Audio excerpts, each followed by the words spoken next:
pasok ng gangsta. Sa edad ko 14 years old, tinagap ko 30 second hustle, matay blindfold. Halos sumabog ang shoulder, tiklop ko para folder. Hindi naman soldier pero ang war is not over. Aking burn ay forever, nasa magkabilang daliri. Mga tusok ng karayo, marka ng mananatili. Alam ko mali pero buhay ko dito naging makulay.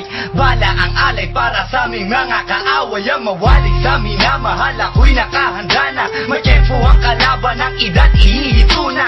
Pero teka muna, ito ba'y katotohanan? Mabigat na katanungan, ano bang pinaglalaban? Na dahil ba sa buhay mo'y sa sakripisyo? Kahit alam mo nga hastong nga kulungan ng nicho. Ang peligro at bata sa buhay namin ay likas. Bawat luwang papasak, bala ang katumba. Gusto mo ba na sumama sa aming mundo na madama? At may halong lungkot at saya, at may kababala ang pagtubos sa sala ng iba. Ang kaligtasan sa isa't isa inasa. Yan ang buhay ng gangsta. Yan ang buhay ng gangsta. Buhay ng gangsta. Lagi na lang umiinit ang aking ulo, o para bang gustong pasukin ang lahat ng gulo. Ang pulo lumalabas pag